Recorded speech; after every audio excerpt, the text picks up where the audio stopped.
প্রিয় দর্শক আসসালামু আলাইকুম, সবাইকে ওয়েলকাম করছি নতুন একটা রেসিপি দেখার জন্য। আজকে আপনাদেরকে একটা পারফেক্ট জর্দা তৈরি করে দেখাবো। অনেকেই জর্দা তৈরি করতে গেলে অনেক রকম সমস্যার সম্মুখীন হন, যেমন ভাতগুলো ভিতরে সিদ্ধ হয় না, শক্ত থেকে যায়, একদম বেশি গলে যায়। চলুন আজকে এই সমস্যার সমাধান করে ফেলা যাক। কিছু ছোট ছোট টিপস জানা থাকলে আপনার জর্দাও হবে পারফেক্ট। আজকে আমি জর্দাটা তৈরি করব চিনি গুঁড়া চাল দিয়ে। এখানে আমি 1 কাপ চাল নিয়েছি। এই চালটাকে খুব ভালো করে ধুয়ে নিব। যতক্ষণ পর্যন্ত পরিষ্কার পানি বের না হয় ততক্ষণ পর্যন্ত চালটাকে ভালো করে ধুয়ে নিব। তারপর 15 মিনিট চালটাকে ভিজিয়ে রেখে পানিটাকে ঝরিয়ে নিয়েছি। এখন পর্যাপ্ত পানি দিয়ে চালের ভিতরে আমি 1/2 টি চামচ জর্দার কালার দিয়েছি। আর এখন দিয়ে দিব স্বাদমতো লবণ। চুলার জালটা হাই হিটে রেখে চালটাকে আমি 80% মতো ফুটিয়ে নেব। এখানে আমি 1/2 কাপের মতো মোরব্বা দিয়েছি। এভাবে কয়েকবার নেড়েচেড়ে চালটাকে 80% মতো সিদ্ধ করে নেব। চালটা সিদ্ধ হওয়ার সাথে সাথে এটাকে ছেঁকে নিতে হবে। জর্দা রান্নার এটাই হচ্ছে মেইন টিপস, চালটা কতটুকু সিদ্ধ করে নিতে হবে। আবারও বলছি, চালের ভিতরে যখন একটা শ্বাসের মতো থাকবে তখনই এটা নামিয়ে নিতে হবে। এখন জর্দাটাকে রান্না করে নেব। এখানে 2 চামচ ঘি দিয়ে সাথে দিয়ে দিব কিছুটা গরম মশলা, কিছুটা আলমন্ড স্লাইস আর কিশমিশ দিয়ে এটাকে একটু হালকা ভেজে নিব। এটাকে খুব বেশি ভেজে ফেলার দরকার নেই। চুলার জালটা মিডিয়াম রেখে এটাকে একটু হালকা নেড়েচেড়ে দিব। এখন সিদ্ধ করা চালটা দিয়ে দিব। এখন এগুলোকে একটু নেড়েচেড়ে নিব।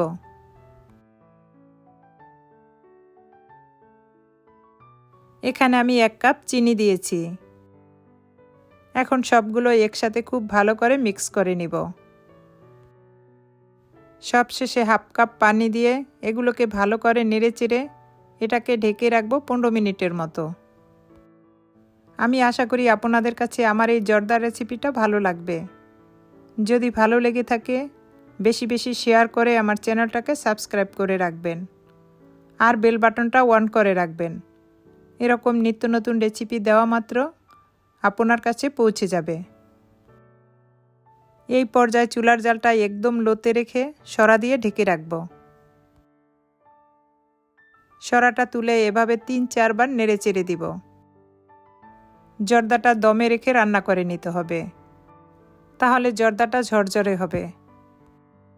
এভাবে একই নিয়মে দমে রেখে 3-4 বার নেড়েচেড়ে দিব।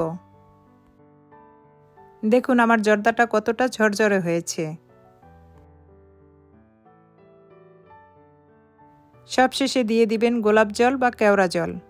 এখানে আমি গোলাপ জলটা দিয়েছি, এতে করে জর্দাটার একটা শাহি ফ্লেভার আসে। এই তো আমার জর্দাটা একদম রেডি। এখন জর্দাটাকে সার্ভ করে দেখাবো।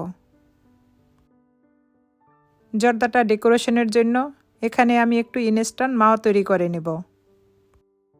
1 কাপ গুঁড়ো দুধের সাথে 1/2 চামচ ঘি দিয়ে একটা মাওয়া তৈরি করে নেব। এখন এগুলোকে একটু হাত দিয়ে ভালো করে ডলে নিব।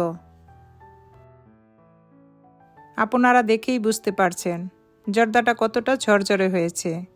এরকম ছোট ছোট টিপস ফলো করলে আপনার জর্দাও হবে পারফেক্ট। জর্দাটার উপরে একটু মাওয়া ছিটিয়ে দিব, উপরে একটু আলমন্ড স্লাইস দিয়ে দিব। এখন উপরে গোলাপ জামুন দিয়ে ডেকোরেশন করে নিব।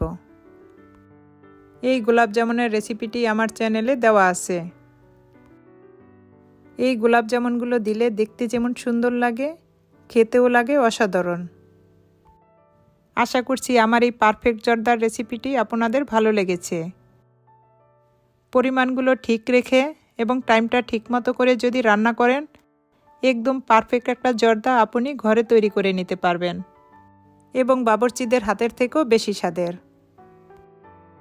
আজকের মতো বিদায় নিচ্ছি। সবাই ভালো থাকবেন। আল্লাহ হাফেজ।